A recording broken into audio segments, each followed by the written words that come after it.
ਦੋਸਤੋ ਮੈਂ Mangat Jindal today news ਦੇ ਲਾਈਵ ਪ੍ਰੋਗਰਾਮ ਖਰੀਆਂ ਖਰੀਆਂ ਗੱਲਾਂ ਵਿੱਚ ਤੁਹਾਡਾ ਸਵਾਗਤ ਹੈ। ਸਾਡੇ ਨਾਲ ਰੋਜ਼ਾਨਾ ਵਾਂਗ ਜੁੜੇ ਨੇ ਹਰਿੰਦਰ ਨਿੱਕਾ ਜੀ ਸਵਾਗਤ ਹੈ। ਬਹੁਤ ਬਹੁਤ ਧੰਨਵਾਦ। ਦੋਸਤੋ ਕੈਨੇਡਾ ਵਰਗੇ ਮੁਲਕਾਂ ਦੀ ਧਰਤੀ ਦੇ ਉੱਤੇ ਤਾਂ ਅਕਸਰ ਇਹੋ ਜਿਹੀਆਂ ਵੀਡੀਓ ਸਾਨੂੰ ਦੇਖਣ ਨੂੰ ਮਿਲਦੀਆਂ ਨੇ ਜਿਨ੍ਹਾਂ ਦੇ ਵਿੱਚ ਪੰਜਾਬ ਦੇ ਵਿੱਚੋਂ ਗਈਆਂ ਲੜਕੀਆਂ ਦੇ ਨਾਲ ਯੌਨ ਸ਼ੋਸ਼ਣ ਦੇ ਮਾਮਲੇ ਸਾਹਮਣੇ ਆਉਂਦੇ ਨੇ। ਪਰੰਤੂ ਅੱਜ ਬਰਨਾਲੇ ਦੇ ਹੀ ਇੱਕ ਆਈਲੈਟ ਸੈਂਟਰ ਦੇ ਵਿੱਚ ਪੜ੍ਹਦੀ ਨੌਜਵਾਨ ਲੜਕੀ ਦੇ ਨਾਲ ਇੱਕ ਬਲਾਤਕਾਰ ਦਾ ਕੇਸ ਸਾਹਮਣੇ ਆਇਆ ਹੈ। ਇਸ ਬਾਰੇ ਚਰਚਾ ਕਰਾਂਗੇ। ਨਿੱਕਾ ਜੀ ਇਹ ਸਾਰਾ ਮਾਮਲਾ ਹੈ ਕੀ ਅਕਸਰ? ਮੰਗਤ ਜੀ ਦੇਖੋ, ਤੁਸੀਂ ਗੱਲ ਕੀਤੀ ਹੈ ਵੀ ਵਿਦੇਸ਼ਾਂ 'ਚ ਇਸ ਤਰ੍ਹਾਂ ਦੀਆਂ ਘਟਨਾਵਾਂ ਜਿਹੜੇ ਮਤਲਬ ਪੰਜਾਬੀ ਕਹਿ ਦਈਏ ਆਪਾਂ ਜਾਂ ਭਾਰਤੀ ਕੁੜੀਆਂ ਜਿਹੜੀਆਂ ਜਾਂਦੀਆਂ ਉਹਨਾਂ ਦਾ ਯੌਨ ਸ਼ੋਸ਼ਣ ਹੁੰਦਾ। ਹਾਂਜੀ। ਤੇ ਇਹ ਵੀ ਇੱਥੇ ਹੁਣ ਜਿਹੜੀਆਂ ਐ ਮੰਨ ਲਓ ਵੀ ਜਿਹੜੀਆਂ ਜਾਣ ਦੀਆਂ ਚਾਹਵਾਨ ਹੈ, ਹਾਂਜੀ, ਜਿਹੜੀਆਂ ਕੁੜੀਆਂ ਤਿਆਰੀ ਕਰਦੀਆਂ ਨੇ ਆਈਲੈਟ ਸੈਂਟਰਾਂ ਜਾ ਕੇ, ਉਹਨਾਂ ਦੀ ਸੁਰੱਖਿਆ 'ਤੇ ਵੱਡਾ ਸਵਾਲ ਖੜਾ ਹੋਇਆ। ਇਹ ਜਿਹੜੀ ਘਟਨਾ ਹੈ ਉਹ ਕਰੀਬ 2.5 ਮਹੀਨੇ ਪਹਿਲਾਂ ਦੀ ਘਟਨਾ। ਠੀਕ ਹੈ। ਪਰ ਉਹਦਾ ਜਿਹੜਾ ਪਰਚਾ ਦਰਜ ਹੋਇਆ ਉਹ ਕੱਲ੍ਹ ਹੋਇਆ। ਠੀਕ ਹੈ ਜੀ। ਥਾਣਾ ਸਿਟੀ ਬਰਨਾਲਾ ਦੇ ਵਿੱਚ ਠੀਕ ਹੈ ਉਹ ਪਰਚਾ ਦਰਜ ਹੋਇਆ। ਪਰ ਜਿਹੜੀ ਕੁੜੀ ਹੈ ਉਹ ਥਾਣਾ ਸਦਰ ਦੇ ਵਿੱਚ ਬਰਨਾਲਾ ਦੇ ਜਿਹੜਾ ਤਹਿਤ ਪਿੰਡ ਪੈਂਦਾ ਉੱਥੋਂ ਦੀ ਕੁੜੀ ਹੈ। ਠੀਕ ਹੈ ਜੀ। ਤੇ ਇਹ ਦਰਅਸਲ ਕਹਾਣੀ ਕੀ ਹੋਈ ਵੀ ਉਹ ਜਿਹੜੀ ਕੁੜੀ ਹੈ 17 ਸਾਲ ਦੀ ਕੁੜੀ ਹੈ, ਨਾਬਾਲਗ ਹੈ। ਠੀਕ ਹੈ ਜੀ। ਤੇ ਉਹ ਇੱਕ ਜਿਹੜਾ ਸੀਨੀਅਰ ਸੈਕੰਡਰੀ ਸਕੂਲ ਹੈ, ਨਿੱਜੀ ਸੀਨੀਅਰ ਸੈਕੰਡਰੀ ਸਕੂਲ ਦੇ ਵਿੱਚ ਉਹ ਪੜ੍ਹਦੀ ਸੀ। ਠੀਕ ਹੈ ਜੀ। ਤੇ ਉਹਦੀ ਜਾਣ ਪਛਾਣ ਹੈ ਜਿਹੜੀ ਉਹ ਇੱਕ ਦਿਲਪ੍ਰੀਤ ਸਿੰਘ ਪਿੰਡ ਉਹਦਾ ਕਰਮਗੜ੍ਹ ਹੈ ਜਿਹੜਾ ਦੋਸ਼ੀ ਹੈ। ਤੇ ਉਹਦੀ ਜਿਹੜੀ ਜਾਣ ਪਛਾਣ ਹੈ ਉਹਦੇ ਨਾਲ 1 ਸਾਲ ਤੋਂ ਜਾਣ ਪਛਾਣ ਸੀ। ਠੀਕ ਹੈ ਜੀ। ਉਦੋਂ ਬਾਅਦ ਦੇ ਵਿੱਚ ਉਹ ਜਿਹੜੀ ਲੜਕੀ ਹੈ ਨਾਬਾਲਗ ਲੜਕੀ, ਉਹ ਬਰਨਾਲੇ ਇੱਕ ਜਿਹੜਾ ਇੰਸਟੀਚਿਊਟ ਹੈ ਆਈਲੈਟਸ ਦਾ, ਠੀਕ ਹੈ ਜੀ, ਉਹਦੇ 'ਚ ਉਹਨੇ ਇੰਗਲਿਸ਼ ਸਪੀਕਿੰਗ ਦਾ ਲਾ ਲਓ, ਆਈਲੈਟਸ ਦੀ ਤਿਆਰੀ ਕਰਨ ਦੀ ਵੀ ਉਹਨੇ ਜਾਣੀ ਬਾਹਰ ਜਾਣ ਦੀ ਉਹਦੀ ਚਾਹ ਸੀ ਤੇ ਉਹਨੇ ਤਿਆਰੀ ਸ਼ੁਰੂ ਕਰਤੀ। ਠੀਕ ਹੈ ਜੀ। ਇਹ ਕਰੀਬ ਇਹ 13/5/2022 ਦੀ ਘਟਨਾ ਹੈ। ਠੀਕ ਹੈ ਜੀ। ਵੀ ਉਹ ਕੁੜੀ ਦੇ ਦੱਸਣ ਅਨੁਸਾਰ ਜਿਹੜੀ ਕੁੜੀ ਨੇ ਕੱਲ੍ਹ ਪਰਚਾ ਦਰਜ ਕਰਾਇਆ, ਠੀਕ ਹੈ ਜੀ, ਤਾਂ ਉਹਨੇ ਦੱਸਿਆ ਵੀ ਉਹ ਜਿਹੜਾ ਦਿਲਪ੍ਰੀਤ ਸਿੰਘ ਹੈ ਉਹ ਆਈਲੈਟ ਸੈਂਟਰ ਦੇ ਬਾਹਰ ਆਇਆ। ਠੀਕ ਹੈ ਜੀ। ਆ ਕੇ ਉਹਨੂੰ ਆਪਦੇ ਦੋਸਤ ਦੀ ਗੱਡੀ ਦੇ ਵਿੱਚ ਇਹ ਕਹਿ ਕੇ ਲੈ ਗਿਆ। ਜਾਣ ਪਛਾਣ ਹੋਣ ਕਰਕੇ ਅਕਸਰ ਮਤਲਬ ਚਲੇ ਜਾਂਦੇ ਨੇ। ਹੁਣ ਦੇਖੋ ਜਿਹੜਾ ਤਾਂ ਪੁਰਾਣਾ ਰਿਵਾਜ ਹੈ, ਅੱਗੇ ਤਾਂ ਦੋਸਤ ਮੁੰਡਿਆਂ ਦੇ ਮੁੰਡੇ ਤੇ ਕੁੜੀਆਂ ਦੀਆਂ ਕੁੜੀਆਂ ਸਹੇਲੀਆਂ ਹੁੰਦੀਆਂ ਸੀ। ਬਿਲਕੁਲ ਬਿਲਕੁਲ। ਹੁਣ ਉਹ ਟ੍ਰੈਂਡ ਥੋੜ੍ਹਾ ਜਿਹਾ ਚੇਂਜ ਹੋ ਗਿਆ। ਜਿੱਥੇ ਬਾਹਰ ਜਾਣ ਦੀਆਂ ਗੱਲਾਂ ਚੱਲਦੀਆਂ ਉੱਥੇ ਦੋਸਤੀਆਂ ਵੀ ਇਸ ਤਰ੍ਹਾਂ ਦੀਆਂ ਨੇ ਵੀ ਇਹ ਨਹੀਂ ਵੀ ਕੋਈ ਜਿਹੜੇ ਦੋਸਤ ਹੈ ਉਹਨਾਂ ਦੇ ਰਿਸ਼ਤੇ ਗਲਤ ਹੀ ਹੋ ਸਕਦੇ ਨੇ। ਠੀਕ ਹੈ ਜੀ। ਤੇ ਮਤਲਬ ਮੁੰਡੇ ਕੁੜੀਆਂ ਦਾ ਕੋ ਐਜੂਕੇਸ਼ਨ ਕਰਕੇ ਹਾਂਜੀ ਵੀ ਇਸ ਤਰ੍ਹਾਂ ਦਾ ਹੈ ਵੀ ਉਹ ਦੋਸਤੀ ਸੀ ਉਹਨਾਂ ਦੀ। ਠੀਕ ਹੈ। ਉਹਨੂੰ ਮੁੰਡਾ ਹੁਣ ਨੀਤ ਉਹਦੀ ਮੁੰਡੇ ਦੀ ਬੇਈਮਾਨ ਹੋ ਗਈ, ਉਹਦਾ ਤਾਂ ਕੋਈ ਕਹਿ ਨਹੀਂ ਸਕਦਾ। ਠੀਕ ਹੈ ਜੀ। ਤੇ ਉਹ ਉਹਨੂੰ ਖਾਣਾ ਖਵਾਉਣ ਦੇ ਲਈ ਇੱਕ ਬਰਨਾਲੇ ਦੀ ਮਤਲਬ ਹੋਟਲ ਦੇ ਵਿੱਚ ਲੈ ਗਿਆ। ਠੀਕ ਹੈ ਜੀ। 22 ਏਕੜ ਖੇਤਰ ਦੇ ਵਿੱਚ। ਠੀਕ ਹੈ ਜੀ। ਤੇ ਉੱਥੇ ਹੋਟਲ ਦੇ ਵਿੱਚ ਜਾ ਕੇ ਉਹਨੇ ਕੁੜੀ ਦੇ ਦੱਸਣ ਅਨੁਸਾਰ ਵੀ ਉਹਨੇ ਕੋਲਡ ਡਰਿੰਕ ਦੇ ਵਿੱਚ ਕੋਈ ਨਸ਼ੀਲੀ ਚੀਜ਼ ਪਿਆ ਤੀ। ਠੀਕ ਹੈ ਜੀ। ਤੇ ਉਹ ਜਦੋਂ ਬੇਸੁੱਧਾ ਹਾਲਤ ਦੇ ਵਿੱਚ ਉਹਦੇ ਨਾਲ ਉਹਨੇ ਰੇਪ ਕੀਤਾ। ਠੀਕ ਹੈ ਜੀ। ਤੇ ਜ਼ਬਰਦਸਤੀ ਤੋਂ ਬਾਅਦ ਉਦੋਂ ਬਾਅਦ ਦੇ ਵਿੱਚ ਉਹਨੂੰ ਛੱਡ ਦਿੱਤਾ ਗਿਆ। ਠੀਕ ਹੈ ਜੀ। ਤੇ ਨਾਲ ਹੀ ਉਹਨੂੰ ਕੁੜੀ ਦੇ ਦੱਸਣ ਅਨੁਸਾਰ ਵੀ ਉਹ ਜਿਹੜਾ ਲੜਕਾ ਸੀ ਦਿਲਪ੍ਰੀਤ, ਜਿਹਦੀ ਨੀਤ ਬਦਨੀਅਤ ਹੋ ਗਈ, ਵੀ ਉਹਨੇ ਉਹਨੂੰ ਧਮਕੀਆਂ ਵੀ ਦਿੱਤੀਆਂ। ਠੀਕ ਹੈ ਜੀ। ਵੀ ਜੇਕਰ ਤੂੰ ਕਿਸੇ ਕੋਲ ਇਹ ਗੱਲ ਦੱਸੀ ਹੈ ਤਾਂ ਮੈਂ ਤੈਨੂੰ ਜਾਨੋਂ ਮਾਰ ਦੂੰ। ਠੀਕ ਹੈ ਜੀ। ਜਿਹਦੇ ਕਰਕੇ ਜਦੋਂ ਅੱਜ ਮੈਂ ਪੁਲਿਸ ਵਾਲਿਆਂ ਤੋਂ ਪਤਾ ਕੀਤਾ ਵੀ ਉਹ ਜਿਸ ਤਰ੍ਹਾਂ ਕ੍ਰਾਈਮ ਰਿਪੋਰਟ ਹੈ ਉਹ ਅੱਜ ਆਈ ਹੈ। ਹਾਂਜੀ। ਪਰਚਾ ਦੇਰ ਰਾਤ ਹੋਇਆ ਹੋਣਾ। ਠੀਕ ਹੈ। ਤੇ ਜਦੋਂ ਮੈਂ ਮਤਲਬ ਜਿਹੜੇ SHO ਸਿਟੀ ਨੇ ਬਲਜੀਤ ਸਿੰਘ ਢਿੱਲੋਂ, ਹਾਂਜੀ, ਉਹਨਾਂ ਨਾਲ ਗੱਲ ਕੀਤੀ ਵੀ ਇਹ ਪਰਚੇ ਦੇ ਵਿੱਚ 2.5 ਮਹੀਨਿਆਂ ਦੀ ਡਿਲੇ ਦਾ ਕੀ ਕਾਰਨ ਹੈ। ਠੀਕ ਹੈ ਜੀ। ਉਹ ਕਹਿੰਦੇ ਵੀ ਜਿਹੜੀ ਪੀੜਤ ਲੜਕੀ ਹੈ, ਹਾਂਜੀ, ਉਹਨੇ ਪੁਲਿਸ ਨੂੰ ਇਹ ਜਾਣਕਾਰੀ ਦਿੱਤੀ ਵੀ ਮੈਨੂੰ ਉਹਨੇ ਡਰਾ ਕੇ ਰੱਖਿਆ ਤੇ ਮੈਂ ਡਰਦੀ ਹੋਈ ਜਾਣੀ ਸਹਿਮੀ ਹੋਈ ਵੀ ਮੈਂ ਬਾਹਰ ਗੱਲ ਕਰਨ ਤੋਂ ਝਿਜਕਦੀ ਰਹੀ। ਠੀਕ ਹੈ। ਵੀ ਆਖਰ ਜਦੋਂ ਉਹਦੇ ਜਿਵੇਂ ਮਨ ਤੇ ਬੰਦੇ ਦੇ ਬੋਝ ਹੁੰਦਾ ਬੱਚੇ ਦੇ, ਹਾਂਜੀ, ਤਾਂ ਉਹ ਕਹਿੰਦੀ ਮੈਂ ਇਹ ਮਤਲਬ ਪਰਿਵਾਰ ਦੇ ਧਿਆਨ 'ਚ ਲਿਆ ਕੇ ਗੱਲ ਪੁਲਿਸ ਨੂੰ ਇਨਫੋਰਮੇਸ਼ਨ ਦੇ ਦਿੱਤੀ। ਠੀਕ ਹੈ। ਤੇ ਪੁਲਿਸ ਨੇ ਜਿਹੜਾ ਇੱਕ ਤਾਂ ਪੋਕਸੋ ਐਕਟ ਲੱਗਦਾ, ਠੀਕ ਹੈ ਜੀ, ਉਹਦੀ ਸੈਕਸ਼ਨ 4 376 ਜਿਹੜੀ ਧਾਰਾ IPC ਦੀ 328 ਤੇ 506 IPC ਦੀ ਧਾਰਾ ਜਿਹੜੀ ਉਹਦੇ ਤਹਿਤ ਪੁਲਿਸ ਨੇ ਪਰਚਾ ਦਰਜ ਕਰਤਾ। ਠੀਕ ਹੈ ਜੀ। ਤੇ ਅਜੇ ਤੱਕ ਜਿਹੜਾ ਦੋਸ਼ੀ ਹੈ ਉਹ ਪੁਲਿਸ ਦੀ ਗਿਰਫਤ ਤੋਂ ਬਾਹਰ ਹੈ। ਠੀਕ ਹੈ ਜੀ। ਨਿੱਕਾ ਜੀ, ਜਿਹੜਾ ਇਹ ਰੇਪ ਹੋਇਆਗਾ ਇਹ ਹੋਟਲ ਦੇ ਅੰਦਰ ਹੋਇਆ ਜਾਂ ਦੇਖੋ ਲੜਕੀ ਦੇ ਦੱਸਣ ਅਨੁਸਾਰ ਤਾਂ ਹੋਟਲ ਦੇ ਅੰਦਰ ਹੀ ਦੀ ਘਟਨਾ ਹੈ।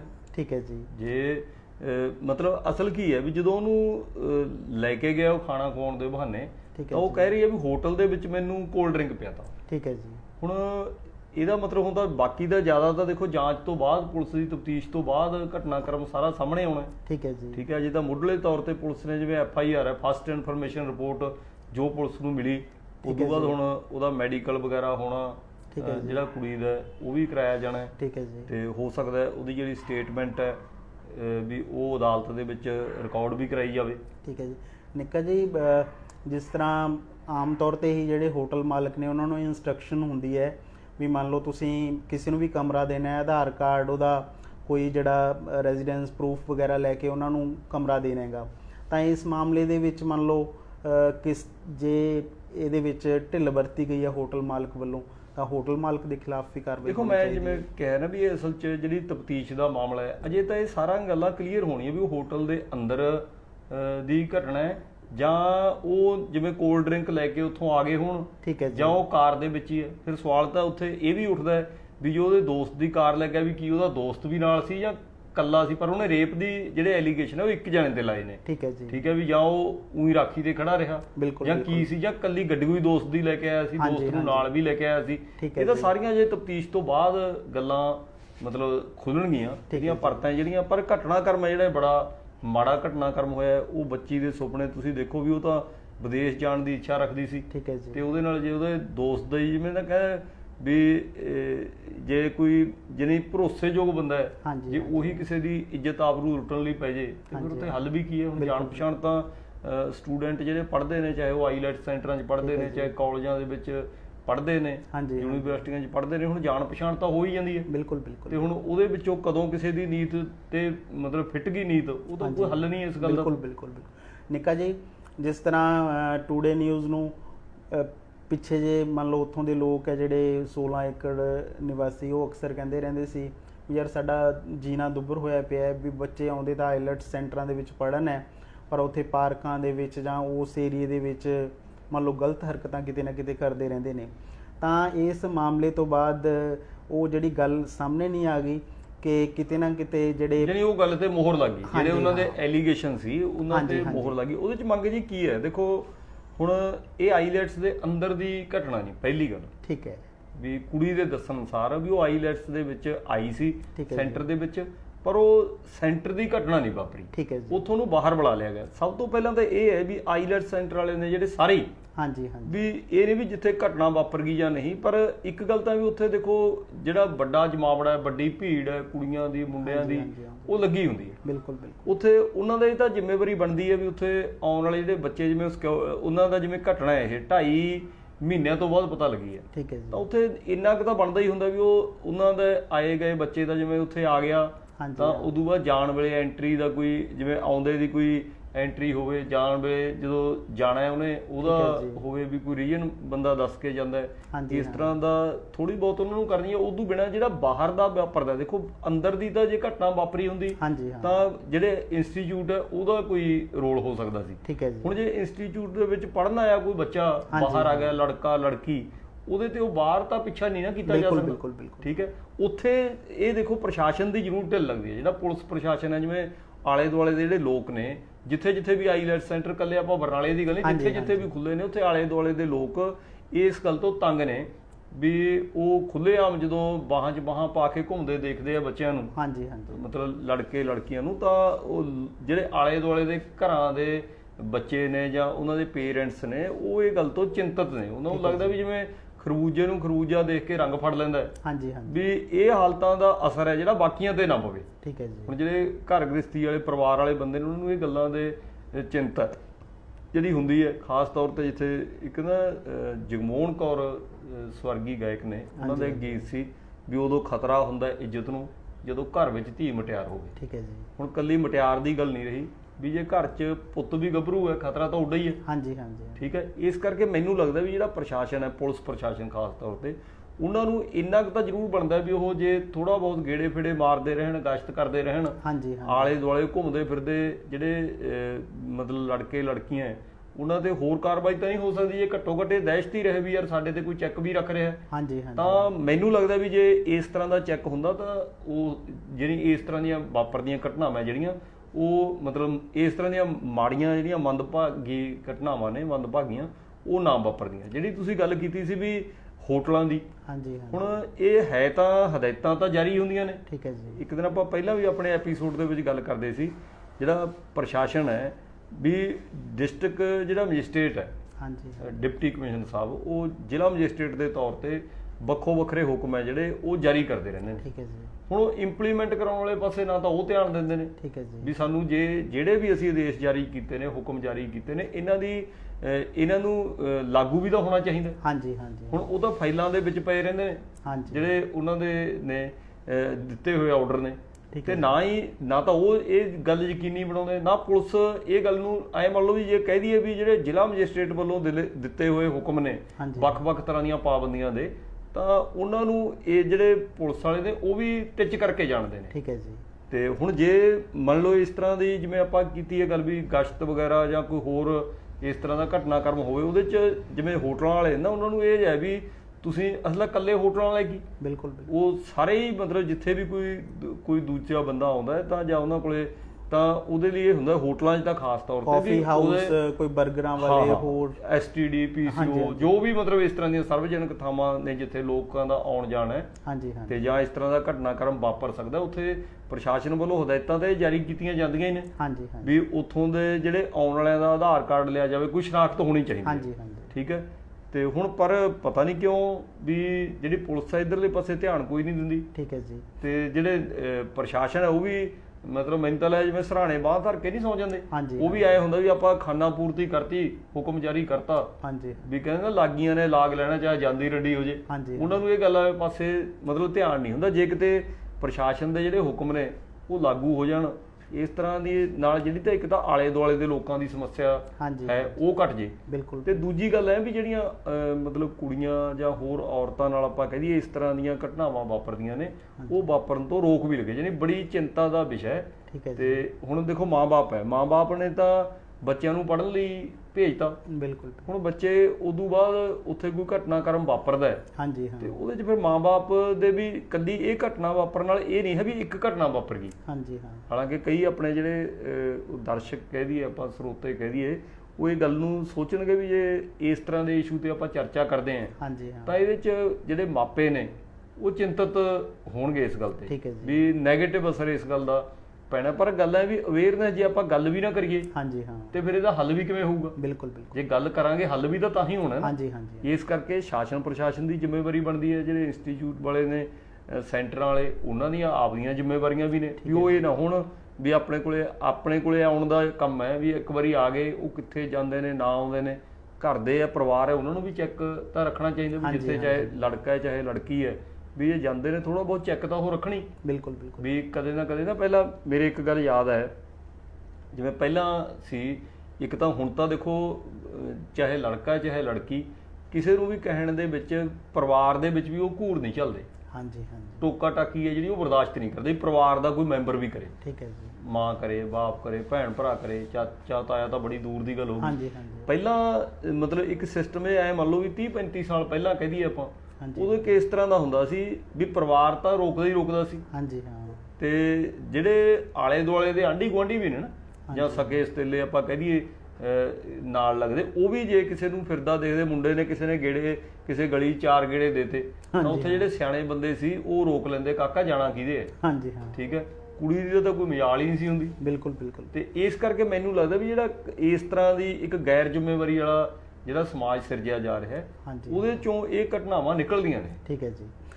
ਨਿੱਕਾ ਜੀ, ਅੱਜ ਦੀ ਇੱਕ ਜਿਹੜੀ ਦੂਜੀ ਘਟਨਾ ਹੈ ਵੱਡੀ, ਅੱਜ ਤੋਂ ਲਗਭਗ 3-4 ਹਫ਼ਤੇ ਪਹਿਲਾਂ ਬਰਨਾਲੇ ਦੇ ਵਿੱਚ CNG ਪੈਟਰੋਲ ਪੰਪ ਦੇ ਉੱਪਰ ਗੋਲੀਆਂ ਚੱਲੀਆਂ ਸੀ, ਤੇ ਉਹਦੇ ਵਿੱਚ ਜਿਹੜੀ ਆਪਣਾ ਗੋਲੀਆਂ ਚਲਾਉਣ ਵਾਲੀ ਧਿਰ ਹੈ, ਤੇ ਅੱਜ ਸੰਜੇ ਬੰਸਲ ਉਰਫ ਸੰਜੂ, ਅੱਜ ਉਹਨਾਂ ਦੇ ਪਰਿਵਾਰ ਨੇ, ਉਹਨਾਂ ਦੇ ਸਮਰਥਕਾਂ ਨੇ ਸ਼ਹਿਰ ਦੇ ਵਿੱਚ ਮੁਜ਼ਾਹਰਾ ਕਰਦੇ ਹੋਏ ਪੁਲਿਸ ਤੋਂ ਨਿਆਂ ਦੀ ਮੰਗ ਕੀਤੀ ਹੈ। ਨਿੱਕਾ ਜੀ, ਮੰਗੀ ਜੀ, ਦੇਖੋ ਘਟਨਾਕ੍ਰਮ ਉਸ ਦਿਨ ਜਿਹੜਾ ਗੋਲੀਆਂ ਚੱਲੀਆਂ, ਉਹਦੇ 'ਚ ਇੱਕ ਜਿਹੜਾ ਵਿਅਕਤੀ ਸੀ, ਹਾਂਜੀ, ਉਹ ਜ਼ਖਮੀ ਵੀ ਹੋਇਆ। ਬਿਲਕੁਲ। ਵੀ ਕਿਹਾ ਜਾ ਰਿਹਾ, ਜੋ ਪਤਾ ਲੱਗਿਆ ਵੀ ਉਹਦੀਆਂ ਜੇ ਗੋਲੀਆਂ ਉਹ ਨਿਕਲ ਨਹੀਂ ਸਕੀਆਂ। ਹਾਂਜੀ ਹਾਂ। ਠੀਕ ਹੈ। ਤੇ ਉਹ ਹਸਪੀਟਲ ਦੇ ਵਿੱਚ ਕਾਫੀ ਦਿਨ ਲਗਾਤਾਰ ਐਡਮਿਟ ਵੀ ਰਿਹਾ। ਹਾਂਜੀ ਹਾਂ। ਤੇ ਹੁਣ ਇਹ ਸਾਰਾ ਜਿਹੜਾ ਘਟਨਾਕ੍ਰਮ ਹੈ, ਦੇਖੋ ਹਰ ਇੱਕ ਬੰਦੇ ਦਾ ਆਪੋ ਆਪਣਾ ਪੱਖ ਹੈ। ਹਾਂਜੀ। ਹੁਣ ਜਿਹੜੇ ਤਾਂ ਸੰਜੇ ਬੰਸਲ ਨੇ, ਉਹਦਾ ਪਰਿਵਾਰ ਹੈ ਜਾਂ ਸੰਜੂ ਖੁਦ ਹੈ, ਉਹਦੇ ਨਾਲ ਜਿਸ ਦਿਨ ਇਹ ਘਟਨਾ ਵਾਪਰੀ ਸੀ ਉਸ ਦਿਨ ਵੀ ਗੱਲ ਹੋਈ ਸੀ। ਉਹ ਇਹ ਕਹਿ ਰਿਹਾ ਸੀ ਵੀ ਜਿਹੜੀ ਮੈਂ ਗੋਲੀ ਚਲਾਈ ਹੈ, ਦੇਖੋ ਗੋਲੀ ਤਾਂ ਐਡਮਿਟ ਕਰ ਰਿਹਾ ਸੀ ਤੇ ਉਸੇ ਨੇ ਪੁਲਿਸ ਨੂੰ CCTV ਕੈਮਰੇ ਦੀ ਫੁਟੇਜ ਵੀ ਦਿੱਤੀ ਹੈ, ਠੀਕ ਹੈ, ਜਿਹਦੇ 'ਚ ਉਹ ਗੋਲੀ ਚਲਾ ਰਿਹਾ। ਠੀਕ ਹੈ ਜੀ। ਤੇ ਉਹਦੇ 'ਚ ਜਦੋਂ ਉਹ ਦੱਸ ਰਿਹਾ ਸੀ ਤਾਂ ਉਹ ਇੱਕ ਗੱਲ ਕਹਿੰਦੀ, ਮੈਂ ਆਪਦੇ ਸੈਲਫ ਡਿਫੈਂਸ ਲਈ ਇਹ ਗੋਲੀ ਚਲਾਈ ਹੈ। ਠੀਕ ਹੈ ਜੀ। ਹੁਣ ਜਿੱਥੇ ਸੈਲਫ ਡਿਫੈਂਸ ਦੀ ਗੱਲ ਚੱਲਦੀ ਹੈ ਤਾਂ ਅਗਲਾ ਖੁਦ ਨੂੰ ਮਹਿਸੂਸ ਕਰਦਾ ਵੀ ਇਹ ਮੇਰੇ ਜਾਨੀ ਉਹਦੇ ਬੇਟੇ ਤੇ ਕੁੱਟਮਾਰ ਹੋ ਰਹੀ ਸੀ, ਹਮਲਾ ਹੋ ਰਿਹਾ ਸੀ। ਤੇ ਪਰ ਜਿਹੜਾ ਪੁਲਿਸ ਪ੍ਰਸ਼ਾਸਨ ਦਾ ਪੱਖ ਹੈ ਉਹ ਆਪਦੀ ਗੱਲ ਰੱਖਦੇ ਨੇ। ਠੀਕ ਹੈ ਜੀ। ਕਿਉਂ ਇੱਕ ਤਾਂ ਇਹ ਵੀ ਦੇਖੋ ਜਦੋਂ ਤੱਕ ਤਾਂ ਉਹਦੀ ਅਰੈਸਟ ਨਾ ਹੁੰਦੀ, ਗ੍ਰਿਫਤਾਰੀ ਨਾ ਹੁੰਦੀ, ਠੀਕ ਹੈ ਜੀ, ਉਦੋਂ ਤੱਕ ਤਾਂ ਪੁਲਿਸ ਦੇ ਹੱਥ ਪਾਸੇ ਇਸ ਤਰ੍ਹਾਂ ਦੀ ਗੱਲ ਸੀ। ਠੀਕ ਹੈ ਜੀ। ਹੁਣ ਉਦੋਂ ਬਾਅਦ ਕੀ ਹੈ ਵੀ ਉਹਦੀ ਅਰੈਸਟ ਨੂੰ ਵੀ ਲਗਭਗ ਕਾਫੀ ਦਿਨ ਬੀਤ ਚੁੱਕੇ ਨੇ। ਠੀਕ ਹੈ ਜੀ। ਤੇ ਪਤਾ ਇਹ ਵੀ ਲੱਗਿਆ ਵੀ ਜਿਹੜੀ ਜ਼ਮਾਨਤ ਦੀ ਅਰਜੀ ਉਹਦੀ ਲਾਈ ਗਈ ਸੀ, ਠੀਕ ਹੈ ਜੀ, ਉਹ ਰਿਜੈਕਟ ਹੋ ਗਈ। ਠੀਕ ਹੈ, ਵੀ ਰੱਦ ਕਰਤੀ।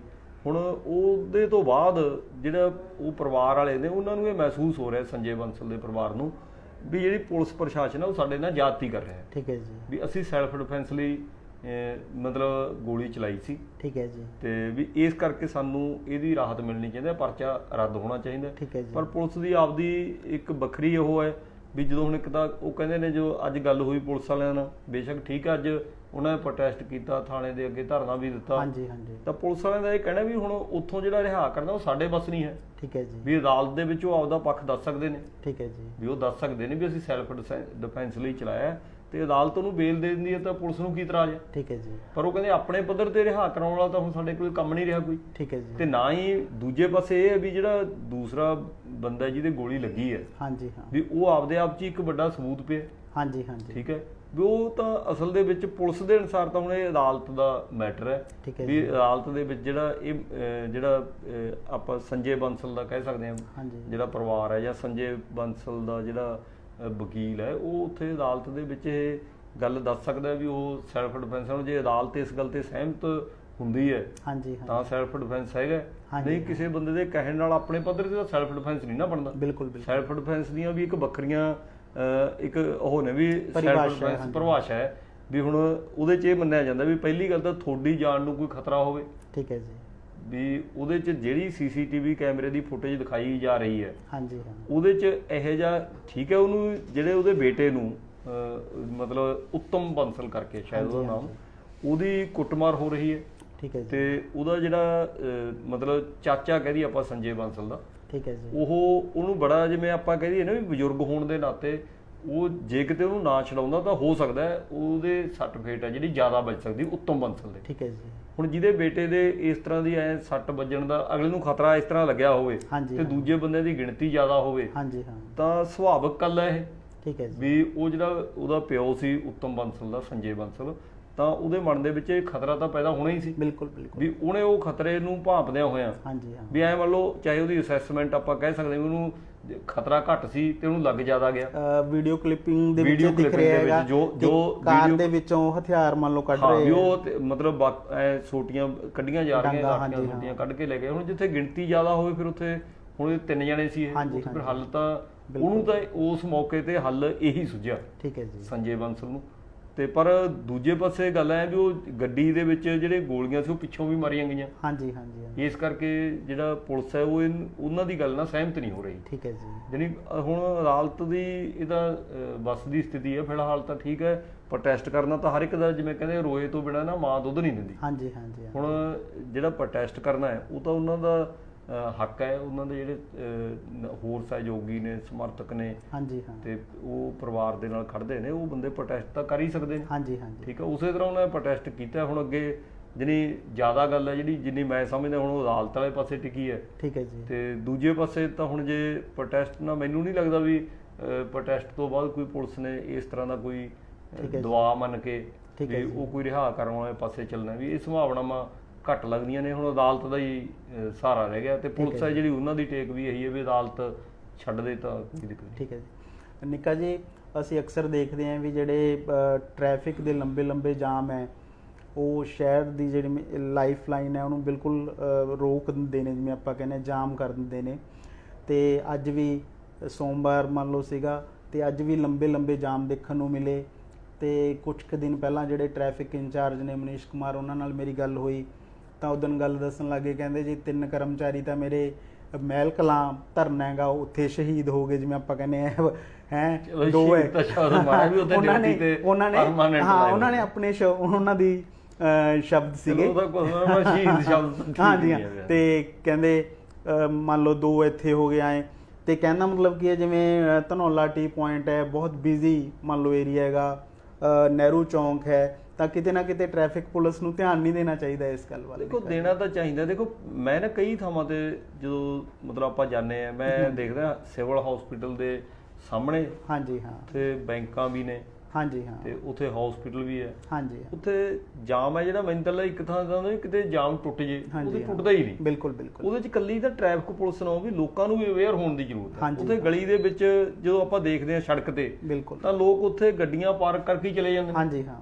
ਹੁਣ ਜੇ ਪੁਲਿਸ ਕੋਲੇ 2 ਹੀ ਤਰੀਕੇ ਨੇ ਹਾਂਜੀ, ਜੇ ਤਾਂ ਪੁਲਿਸ ਉਥੋਂ ਗੱਡੀਆਂ ਚੱਕ ਕੇ ਲੈ ਕੇ ਜਾਂਦੀ ਹੈ ਠੀਕ ਹੈ ਜੀ, ਤਾਂ ਵੀ ਸ਼ਹਿਰ ਵਾਲੇ ਨਾਰਾਜ਼ਗੀ ਜ਼ਾਹਰ ਕਰਦੇ ਨੇ। ਸ਼ਹਿਰ ਵਾਲੇ ਜਾਂ ਜਿਹੜੇ ਉਹ ਲੋਕ ਨੇ ਜਿਹੜੇ ਖੜਾਉਂਦੇ ਨੇ ਉਹ ਨਾਰਾਜ਼ਗੀ ਜ਼ਾਹਰ ਕਰਦੇ ਵੀ ਤਾਂ ਗੱਲ ਬੜੀ ਮਾੜੀ ਹੈ, ਚੱਕਣੀ ਨਹੀਂ ਚਾਹੀਦੀ ਹੈ ਵੀ ਅਸੀਂ ਤਾਂ 2 ਮਿੰਟ ਲਈ ਖੜੇ ਸੀ 1 ਮਿੰਟ ਲਈ। ਪਰ ਮੈਨੂੰ ਐ ਲੱਗਦਾ ਹੈ ਵੀ ਜਿੱਥੇ ਪੁਲਿਸ ਨੂੰ ਪ੍ਰਬੰਧਾਂ ਵੱਲ ਧਿਆਨ ਦੇਣਾ ਬਣਦਾ ਨਾ, ਉੱਥੇ ਇੱਕ ਤਾਂ ਲੋਕਾਂ ਨੂੰ ਖੁਦ ਵੀ ਜ਼ਿੰਮੇਵਾਰ ਨਾਗਰਿਕ ਦਾ ਸਬੂਤ ਦੇਣਾ ਚਾਹੀਦਾ ਵੀ ਟ੍ਰੈਫਿਕ ਜਿੱਥੇ ਪ੍ਰਭਾਵਿਤ ਨਾ ਹੋਵੇ, ਗੱਡੀਆਂ ਉੱਥੇ ਖੜੀਆਂ ਕੀਤੀਆਂ ਜਾਣ ਜਾਂ ਪਾਰਕਿੰਗ ਉੱਥੇ ਕੀਤੀ ਜਾਵੇ ਹਾਂਜੀ ਹਾਂਜੀ, ਤੇ ਫਿਰ 3 ਲਾਈਨਾਂ ਬਣ ਜਾਂਦੀਆਂ। ਕਿਸੇ ਕੋਲ ਇੰਨੀ ਮਤਲਬ ਇੰਨੀ ਵੀ ਫੁਰਸਤ ਨਹੀਂ ਹੈ ਵੀ ਉਹ 1 ਮਿੰਟ ਦੀ ਵੇਟ ਕਰ ਲੇ, ਜੋ ਪਤਾ ਵੀ ਅੱਗੇ ਵੀ ਤਾਂ ਰੁਕਣਾ ਜਾ ਕੇ ਹਾਂਜੀ ਹਾਂ ਠੀਕ ਹੈ। ਇਹ ਮਤਲਬ ਗੈਰ ਜ਼ਿੰਮੇਵਾਰੀ। ਇੱਕ ਹੈ ਜਿਹੜੇ ਵੱਖ-ਵੱਖ ਇਸ ਤਰ੍ਹਾਂ ਦੇ ਵੱਡੇ ਚਾਹੇ ਬੈਂਕ ਨੇ ਚਾਹੇ ਹਸਪੀਟਲ ਨੇ, ਉਹਨਾਂ ਦੀ ਪਾਰਕਿੰਗ ਦੀ ਤਾਂ ਉਹਨਾਂ ਨੂੰ ਘੱਟੋ ਘੱਟ ਜੋ ਨਕਸ਼ੇ ਪਾਸ ਹੁੰਦੇ ਨੇ, ਤਾਂ ਉੱਥੇ ਨਗਰ ਕੌਂਸਲ ਦਾ ਜਦੋਂ ਨਕਸ਼ੇ ਪਾਸ ਕਰਦੇ ਉਹਨਾਂ ਦਾ ਇਹ ਹੱਕ ਬਣਦਾ ਹੈ ਉਹਨਾਂ ਨੂੰ ਪੁੱਛਣ ਵੀ ਜੇ ਤੁਸੀਂ ਇੱਥੇ ਕੋਈ ਤੁਹਾਡਾ ਇਸ ਤਰ੍ਹਾਂ ਦਾ ਅਦਾਰਾ ਹੈ ਤੁਸੀਂ ਬਣਾ ਰਹੇ ਹੋ, ਚਾਹੇ ਬੈਂਕ ਹੈ ਚਾਹੇ ਹਸਪੀਟਲ ਹੈ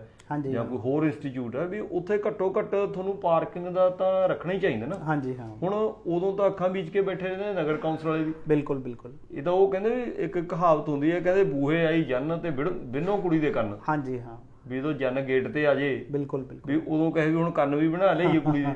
ਇਹ ਤਾਂ ਉਹ ਹਾਲਤਾਂ ਨੇ। ਇਦੋਂ ਪਹਿਲਾਂ ਨਾ ਤਾਂ ਨਗਰ ਕੌਂਸਲ ਨੇ ਕਦੇ ਧਿਆਨ ਦਿੱਤਾ ਹਾਂਜੀ ਹਾਂ, ਤੇ ਹੁਣ ਹਰ ਬੰਦੇ ਨੂੰ ਲੱਗਦਾ ਇਹ ਹੈ, ਜਿਵੇਂ ਤੁਹਾਨੂੰ ਵੀ ਲੱਗ ਰਿਹਾ ਮੈਨੂੰ ਵੀ ਲੱਗਦਾ ਕਈ ਵਾਰੀ ਵੀ ਪੁਲਿਸ ਨੂੰ ਕੁਝ ਕਰਨਾ ਹੈ। ਹੁਣ ਪੁਲਿਸ ਨਾ ਤਾਂ ਪਾਰਕਿੰਗ ਬਣਾ ਸਕਦੀ ਹੈ। ਦੇਖੋ ਸਮੁੱਚੇ ਸ਼ਹਿਰ ਦੇ ਵਿੱਚ ਕੋਈ ਪਾਰਕਿੰਗ ਦਾ ਥਾਂ ਨਹੀਂ ਇੱਥੇ ਠੀਕ ਹੈ ਜੀ, ਆ 3 ਬਾਜ਼ਾਰ ਨੇ ਕਿਸੇ ਕਿਸਮ ਦੀ ਕੋਈ ਪਾਰਕ ਨਹੀਂ। ਲੋਕ ਖੁਦ ਆਪਦੀਆਂ ਮਜਬੂਰੀਆਂ ਨੇ ਲੋਕਾਂ ਦੀਆਂ, ਫਿਰ ਵਹੀਕਲ ਲੈ ਕੇ ਹੁਣ ਐ ਤਾਂ ਹੈ ਨਹੀਂ ਵੀ ਉਹ 1/2 ਕਿਲੋਮੀਟਰ ਪੈਦਲ ਜਾਣਗੇ ਠੀਕ ਹੈ ਜੀ। ਜਿਹੜੀ ਪ੍ਰਸ਼ਾਸਨ ਹੈ ਜਿਹੜਾ ਮੈਨੂੰ ਲੱਗਦਾ ਵੀ ਪੁਲਿਸ ਦੇ ਨਾਲੋਂ ਜੇ ਕਿਤੇ ਜਿਹੜਾ ਡਿਸਟ੍ਰਿਕਟ ਐਡਮਿਨਿਸਟ੍ਰੇਸ਼ਨ ਹੈ ਵੀ ਉਹ ਇਸ ਤਰ੍ਹਾਂ ਦਾ ਧਿਆਨ ਦੇਵੇ ਵੀ ਜਾਂ ਤਾਂ ਪਾਰਕਿੰਗ ਦੇ ਥਾਵਾਂ ਬਣਾਈਆਂ ਜਾਣ ਹਾਂਜੀ ਹਾਂ, ਤੇ ਜਾਂ ਫਿਰ ਉਹ ਸਖਤੀ ਨਾਲ ਇਹ ਮਤਲਬ ਲਾਗੂ ਹੋਵੇ ਵੀ ਉਹ ਵਹੀਕਲ ਇਸ ਤਰ੍ਹਾਂ ਰਾਹਾਂ ਦੇ ਵਿੱਚ ਖੜੇ ਕਰਨ ਤੋਂ ਰੋਕਣ। ਮੈਨੂੰ ਲੱਗਦਾ ਵੀ ਕਈ ਵਾਰੀ ਮੈਂ ਮਹਿਸੂਸ ਕਰਦਾ ਹਾਂ, ਜਿਵੇਂ ਮੰਨ ਲਓ ਮੈਂ ਪਟਿਆਲੇ ਰਿਹਾ ਬਠਿੰਡੇ ਰਿਹਾ, ਉੱਥੇ ਨਾ ਟੋ ਕਰਨ ਵਾਲੇ ਵਾਹਨ ਨੇ ਹਾਂਜੀ ਹਾਂ, ਵੀ ਗੱਡੀਆਂ ਨੇ ਜਿਹੜੀਆਂ ਉਹ ਚੱਕ ਕੇ ਲੈ ਜਾਂਦੇ ਬਿਲਕੁਲ ਹੁਣ ਇੱਥੇ ਕਈ ਥਾਵਾਂ ਤੇ ਮੈਂ ਦੇਖਿਆ ਜਦੋਂ ਪੁਲਿਸ ਵਾਲੇ ਕੋਈ ਜਿੰਦਾ ਜਿਹਾ ਨਹੀਂ ਹੁੰਦਾ ਹਾਂਜੀ ਹਾਂ, ਉਹ ਮੂਹਰੇ ਜਿਹੜਾ ਟਾਇਰ ਹੈ ਉਹਨੂੰ ਲੋਕ ਜਿਹਾ ਲਾ ਕੇ ਚਲੇ ਜਾਂਦੇ ਹਾਂਜੀ ਹਾਂ। ਹੁਣ ਉਹਦੇ ਨਾਲ ਮੈਂ ਮਤਲਬ ਕਈ ਵਾਰ ਇਹ 2-3 ਮਹੀਨੇ ਪਹਿਲਾਂ ਦੀ ਗੱਲ ਹੈ ਵੀ ਮੈਂ ਉਦੋਂ ਜਿਹੜੇ ਲੋਕ ਜਿਹਾ ਲਾ ਕੇ ਗਏ, ਉਹ ਇੱਕ ਐਡਵੋਕੇਟ ਦੀ ਗੱਡੀ ਸੀ, ਉਹ ਮੇਰੇ ਨੋਨ ਸੀ। ਜਦੋਂ ਮੈਂ ਉਹਨੂੰ ਪੁੱਛਿਆ ਉਹ ਕਹਿੰਦੀ ਇੱਥੇ ਟ੍ਰੈਫਿਕ ਕਰਕੇ ਲਾਤਾ। ਮੈਂ ਕਿਹਾ ਲੋਕ ਲਾ ਕੇ ਤਾਂ ਉਦੋਂ ਵੱਧ ਸਮੇਂ ਲਈ ਖੜਾਤੀ ਵੀ ਜ਼ਿਆਦਾ ਮੈਨੂੰ ਲੱਗਦਾ ਵੀ ਉਹ ਟੋ ਜਾ ਕਰਨ ਵਾਲੇ ਵਹੀਕਲ ਇਹਨਾਂ ਨੂੰ ਵੀ ਇੱਕ ਲੈ ਲੈਣਾ ਚਾਹੀਦਾ, ਟੋ ਬੈਨ ਜਿਹਨੂੰ ਕਹਿ ਦਿੰਦੇ ਨੇ ਠੀਕ ਹੈ ਜੀ, ਵੀ ਫਿਰ ਉਹ ਉੱਥੇ ਜਿਹੜੀ ਸਮੱਸਿਆ ਤਾਂ ਹੱਲ ਹੋਵੇ ਨਾ ਬਿਲਕੁਲ। ਹੁਣ ਉਹਨੂੰ ਲੋਕ ਲਾ ਕੇ ਖੜਾਉਣ ਨਾਲ ਸਮੱਸਿਆ ਤਾਂ ਹੱਲ ਨਹੀਂ ਹੁੰਦੀ ਹਾਂਜੀ ਹਾਂ, ਉਹ ਤਾਂ ਵੱਧ ਗਈ ਸਗੋਂ ਬਿਲਕੁਲ ਵੀ ਜੇ ਕਿਤੇ ਆਸੇ-ਪਾਸੇ ਖੜੇ ਬੰਦੇ ਨੂੰ ਪਤਾ ਲੱਗਦਾ ਕਿੱਥੇ ਤਾਂ ਉਹ ਪਾਸੇ ਕਰ ਲੇ ਹਾਂਜੀ ਹਾਂ, ਕਿੱਥੇ ਹਾਲਤ ਹੈ ਵੀ ਉਹਦੇ ਖੜਾ ਹੀ ਦਿੱਤਾ, ਫਿਰ ਉਹ ਜਿੰਨਾ ਟਾਈਮ ਮਤਲਬ ਪੁਲਿਸ ਵਾਲੇ ਮੁਲਾਜ਼ਮ ਉੱਥੇ ਨਹੀਂ ਪਹੁੰਚਦੇ ਪਤਾ ਨਹੀਂ ਲੱਗਦਾ ਵੀ ਕੌਣ ਲਾ ਕੇ ਗਿਆ ਹਾਂਜੀ ਹਾਂ, ਤੇ ਉਨੀ ਦੇਰ ਤੱਕ ਉੱਥੇ ਟ੍ਰੈਫਿਕ ਹੋਰ ਜਾਮ ਹੋ ਜਾਂਦਾ ਠੀਕ ਹੈ ਜੀ। ਵੀ ਮੈਨੂੰ ਲੱਗਦਾ ਉਹ ਟੋ ਬੈਨ ਹੈ ਜਿਹੜੀ ਉਹਦਾ ਹੱਲ ਹੈ ਜਿਹੜਾ ਸਹੀ, ਇਹ ਵੀ ਕਿਤਾ ਪਾਰਕਿੰਗ ਦਾ ਹੱਲ ਪ੍ਰਸ਼ਾਸਨ ਨੂੰ ਕਰਨਾ ਚਾਹੀਦਾ ਠੀਕ ਹੈ ਜੀ। ਇੱਕ ਟੋ ਬੈਨ ਲੈ ਆਉਣੀ ਚਾਹੀਦੀ ਹੈ ਵੀ ਜਿੱਥੇ ਕਿਤੇ ਸਮੱਸਿਆ ਕੋਈ ਪਾਰਕਿੰਗ ਦੀ ਇਸ ਤਰ੍ਹਾਂ ਦੀ ਆਉਂਦੀ ਹੈ ਵੀ ਕੋਈ ਗਲਤ ਵਹੀਕਲ ਪਾਰਕ ਕੀਤਾ ਖੜਾ ਹੈ ਠੀਕ ਹੈ ਜੀ, ਤੇ ਉਹਦਾ ਫਿਰ ਇੱਕ ਮੈਂ ਦੇਖਿਆ ਜਿਹੜੇ ਹੈਵੀ ਵਹੀਕਲ ਨੇ ਹਾਂਜੀ ਉਹਨਾਂ ਤੇ ਉਹਦਾ ਦਿਨ ਦੇ ਸਮੇਂ ਪਾਬੰਦੀ ਲੱਗੀ ਹੁੰਦੀ ਹੈ ਠੀਕ ਹੈ ਜੀ, ਤੇ ਪਰ ਮੈਨੂੰ ਲੱਗਦਾ ਵੀ ਜਿਹੜੇ ਉਹ ਪਾਬੰਦੀਆਂ ਤਾਂ ਆਪਾਂ ਤਾਂ ਸਾਰੇ ਲੋਕ ਇਹੋ ਜਿਹੇ ਨਾ ਵੀ ਪਾਬੰਦੀਆਂ ਦੇ ਵਿੱਚ ਤਾਂ ਦਾਇਰੇ ਦੇ ਵਿੱਚ ਰਹਿੰਦੇ ਨਹੀਂ ਬਿਲਕੁਲ ਜਿਹੜੀ ਪਾਬੰਦੀ ਦੇ ਬਾਵਜੂਦ ਵੀ ਜਿਹੜਾ ਬਾਜ਼ਾਰਾਂ 'ਚ ਕੀ ਰੋਡ ਤੇ ਸ਼ਹਿਰ ਦੇ ਅੰਦਰੀ ਜਿਹੜੇ ਅੰਦਰੂਨੀ ਹਿੱਸੇ ਨੇ ਉਹਨਾਂ 'ਚ ਹੈਵੀ ਵਹੀਕਲ ਵੀ ਉਸੇ ਤਰ੍ਹਾਂ ਜਾਈ ਜਾਂਦੇ ਨੇ ਬਿਲਕੁਲ ਨਿੱਕਾ ਜੀ। ਅੱਜ ਫੋਨ ਤੇ ਕਈ ਦਰਸ਼ਕਾਂ ਨੇ ਇਹ ਕਹਿੰਦੇ ਵੀ ਸਾਡੀ ਜਿਹੜੀ ਗੱਲ ਹੈ ਟ੍ਰੈਫਿਕ ਪੁਲਿਸ ਤੱਕ ਪਹੁੰਚਦੀ ਕਰ ਦਿਓ, ਤੇ ਜਾਂ ਜਿਹੜੇ ਵੀ ਜ਼ਿੰਮੇਵਾਰ ਅਫਸਰ ਨੇ ਵੀ ਮੰਨ ਲਓ ਇੱਕ ਸੈਂਸਿਟਿਵ ਪੁਆਇੰਟ ਹੈ ਜਿਵੇਂ ਧਨੌਲਾ ਟੀ ਪੁਆਇੰਟ, ਵੀ ਜੇ ਉੱਥੇ ਇੱਕ ਬੰਦਾ ਡਿਪਲੋਇਡ ਕੀਤਾ ਜਾਵੇ ਮੰਨ ਲਓ ਉਹਦੇ ਨਾਲ ਕਾਫੀ ਹੱਦ ਤੱਕ ਫਰਕ ਪੈਂਦਾ ਹੈਗਾ। ਉੱਥੇ ਦੇਖੋ ਮੈਨੂੰ ਲੱਗਦਾ ਉੱਥੇ ਮੁਲਾਜ਼ਮ ਤਾਂ ਰਹਿੰਦੇ ਹੀ ਨੇ ਤੇ ਜ਼ਿਆਦਾਤਰ ਗੈਰ ਹਾਜ਼ਰ। ਅਸਲ ਦੇ ਵਿੱਚ ਕੀ ਹੈ ਨਾ ਜੀ, ਉੱਥੇ ਜੇ ਆਪਾਂ ਪਾਰਕਿੰਗ ਦੀ ਦੇਖਦੇ ਵੀ ਉੱਥੇ ਹੁਣ ਤਿੰਨ ਪਾਸੇ ਜਾਂਦਾ ਬਿਲਕੁਲ। ਹੁਣ ਉੱਥੇ ਮੁਲਾਜ਼ਮ ਦੇ ਕੋਲੇ ਹੱਲ ਤਾਂ ਕੋਈ ਨਹੀਂ, ਇਕੱਲਾ ਉਹਦਾ ਵਿਚਾਰਾ ਬਿਸਲਾ ਮਾਰੀ ਜਾਂਦਾ, ਹੱਥ ਦੇ ਕੇ ਰੋਕੀ ਜਾਂਦਾ, ਤੇ ਪਰ ਰੁਕਣ ਲਈ ਮੈਨੂੰ ਲੱਗਦਾ ਕੋਈ ਤਿਆਰ ਨਹੀਂ। ਬਿਲਕੁਲ ਕਿਉਂ ਜਦੋਂ ਦੋ ਪਾਸਿਆਂ ਤੋਂ ਲੋਕ ਤਾਂ ਇੱਕ ਦੂਜੇ ਤੋਂ ਮੂਹਰੇ, ਮਤਲਬ ਮੈਨੂੰ ਲੱਗਦਾ ਇੱਕ ਸਕਿੰਟ ਦੀ ਵੀ ਕਿਸੇ ਕੋਲੇ ਵਿਹਲ ਨਹੀਂ ਹੈ ਵੀ ਰੁਕ ਜਾਓ। ਹਾਂ ਬਿਲਕੁਲ। ਤੇ ਜੇ ਮਤਲਬ ਦੇਖੋ ਜਿੱਥੇ ਪੁਲਿਸ ਦੀ ਜ਼ਿੰਮੇਵਾਰੀ ਬਣਦੀ ਹੈ, ਬਿਲਕੁਲ ਸਭ ਨੂੰ ਸਹਿਯੋਗ ਕਰਨਾ ਚਾਹੀਦਾ। ਉਹ ਬਿਨਾਂ ਸਹਿਯੋਗ ਤੋਂ ਇਹ ਜੀ ਪਾਰਕਿੰਗ ਦੀ ਆ ਜਿਹੜੀ ਮਤਲਬ ਟ੍ਰੈਫਿਕ ਦੀ ਸਮੱਸਿਆ ਨਾ, ਉਹਦਾ ਹੱਲ ਨਹੀਂ ਹੁੰਦਾ। ਤੁਸੀਂ ਕਦੇ ਦੇਖਿਆ ਹੋ ਚੰਡੀਗੜ੍ਹ ਜੋ ਆਪਾਂ ਜਾਂਦੇ ਆ, ਲੋਕ ਤਾਂ ਸਾਰੇ ਉਹੀ ਆ। ਬਿਲਕੁਲ। ਤੇ ਉੱਥੇ ਨਾਲ ਦੀ ਨਾਲ ਸੀਟ ਬੈਲਟ ਵੀ ਲੱਗ ਜਾਂਦੀ ਹੈ, ਸਪੀਡ ਦਾ ਵੀ ਅਗਲਾ ਧਿਆਨ ਰੱਖਦਾ। ਬਿਲਕੁਲ। ਸਾਰੇ ਐ ਮੰਨ ਲਓ ਜਮਾ ਕੁੱਕੇ ਵਾਂਗੂ ਸਿੱਧੇ ਹੋ ਕੇ ਜਾਂਦੇ ਆਪਾਂ, ਸਾਰੇ ਲੋਕ ਹੀ ਜਾਂਦੇ। ਬਿਲਕੁਲ। ਦੋਸਤੋ ਇਹ ਸੀ ਸਾਡਾ ਅੱਜ ਦਾ ਪ੍ਰੋਗਰਾਮ ਖਰੀਆਂ ਗੱਲਾਂ। ਆਉਂਦੇ ਦਿਨਾਂ ਦੇ ਵਿੱਚ ਵੀ ਇਸੇ ਤਰ੍ਹਾਂ ਤੁਹਾਡੇ ਰੂਬਰੂ ਹੁੰਦੇ ਰਵਾਂਗੇ।